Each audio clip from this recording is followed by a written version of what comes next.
करने जा रहा हूँ कि आरसीएच में जो गर्भवती महिलाओं की जो एंट्री है, उसमें अगर कोई एएनसी रजिस्ट्रेशन में गलती हो जाती है तो कैसे हम उसको सही कर पाएंगे। तो सबसे पहले हम प्रेग्नेंट वुमेन रजिस्ट्रेशन में जाएंगे, सेट लोकेशन करेंगे। और जैसा कि आप सभी जानते हैं कि सेट लोकेशन के लिए हमें जो ट्रेनिंग दिया गया उस अनुसार जो है हम अपने संस्थाओं का हायरार्की सिलेक्शन करते हैं। हायरार्की सिलेक्शन करने के बाद हम उसको सेट करते हैं और सेट करने के बाद जो है फिर हम उस प्रेग्नेंट वुमेन का हम एंट्री सुनिश्चित करते हैं। तो हम प्रेग्नेंट वुमेन जो एंट्री है इसको क्लिक करेंगे। जैसे हम क्लिक करते हैं तो ये हमें एंट्री फॉर्म पे ये ले जाता है। प्रेग्नेंट वुमेन का जैसे एंट्री के लिए हम आएंगे तो यहाँ पे हमको इसका सर्च बाय हायरार्की, सर्च ये सारा चीजें आप सभी जानते हैं। यहाँ हम बात करेंगे, होम में जाएंगे।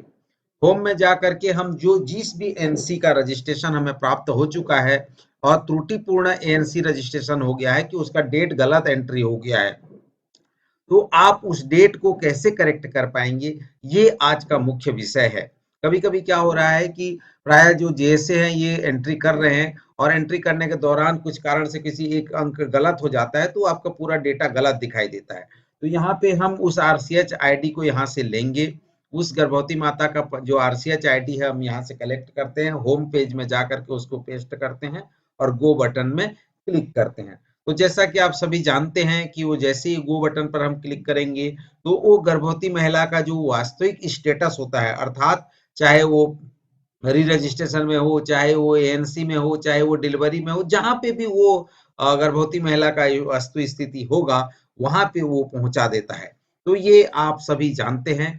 तो आइए हम इसको गो करके देखते हैं और देखते हैं कि ये कहाँ पे ले जाता है। तो जैसा कि आप देख पा रहे हैं स्क्रीन पे, इसको सीधे उसके चूंकि उसका डिलीवरी स्टेटस हो चुका है, डिलीवरी हो चुका है, तो यहाँ पे वो उस गर्भवती माता को लेकर के आपको दिखा रहे हैं।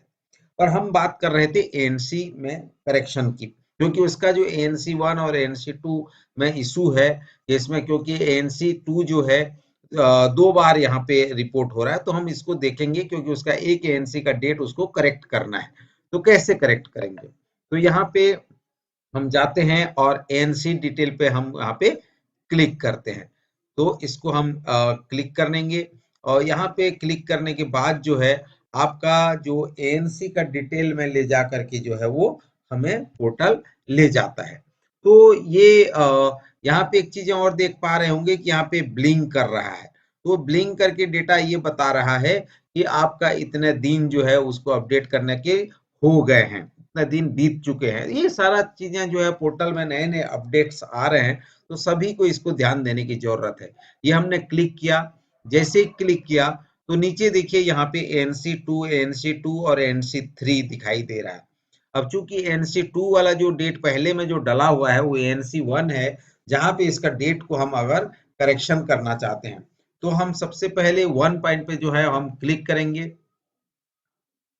क्लिक करने के बाद जो है वो एएनसी का डिटेल जो है वो ओपन हो जाता है।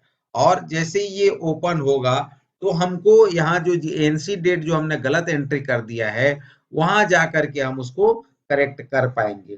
तो ये कुछ टाइम टेकिंग है, कभी कभी पोर्टल स्लो हो जाता है जिसके कारण जो है टाइम लगता है और ओपन होने में। ये अभी देखिए आपको स्क्रीन घूम रहा है, वो दिखाई दे रहा है कि वो ओपन हो रहा है। तो थोड़ा सा सब्र करने की जरूरत भी होती है क्योंकि बहुत सारे लोग पूरे देश में इसकी एंट्रियां कर रहे होते हैं, तो स्लो पोर्टल स्लो चलता है कभी कभी। तो आप घबराने की जरूरत नहीं है, इसमें थोड़ा सा पेशेंस रखने की जरूरत है। और हम देखिए ये ओपन हो गया है। यहाँ पे एएनसी का डिटेल, एएनसी रजिस्ट्रेशन भी आप देख रहे होंगे कौन से डेट को रजिस्ट्रेशन हुआ है और एएनसी 1 जांच कब किया है। तो यहाँ मुख्य रूप से आपको जो डेट है उसको अगर आप यहाँ करेक्ट करना चाहते हैं तो डेट सेक्शन में जा करके आप उसको सेलेक्ट करके करेक्ट कर सकते हैं। तो ये आपको देखना होगा और करेक्ट करने के बाद डेट को जो है नीचे में जो सेव बटन दिया हुआ है वहां पर जा करके आपको सेव करना होगा। यहाँ नीचे अगर देखिए एनसी 2 जो दिख रहा है वो कन्वर्ट हो जाएगा एनसी 1 में। तो हम सबसे पहले इस डेटा को यहाँ पे हम सेव करेंगे। हमने इसको सेव बटन पे हम क्लिक कर रहे हैं। सेव बटन पे हमने क्लिक किया तो यह रिकॉर्ड सेव सक्सेसफुली आ जाता है। जैसे रिकॉर्ड सेव सक्सेसफुली आ गया, यहाँ पे आप डाटा देख पाएंगे जो ANC 2 दिखाई दे रहा था वो ANC 1 में कन्वर्ट हो गया है। तो इस प्रकार से जितने भी हमारे जो स्वास्थ्यकर्मी हैं, जितने JSA हैं, वो अपने जो डेटा है जहाँ पे अगर कोई प्रकार की ANC 1, 2, 3, 4 में गड़बड़ी हो जाती है उसको ठीक कर सकते हैं। सभी से आग्रह है कि इस चैनल को अधिक से अधिक हाथों तक पहुंचाइए और जन जन तक इस चैनल को पहुंचाइए ताकि स्वास्थ्य संबंधी सभी जानकारियां हम उन तक पहुंचा पाएं। तो मुझे आशा और विश्वास है कि आप इस चैनल को अभी तक सब्सक्राइब नहीं किए हैं तो सब्सक्राइब करिए, लाइक करिए, शेयर करिए और बेल आइकन को दबाइए ताकि आपको पहला नोटिफिकेशन आपको जाए। धन्यवाद।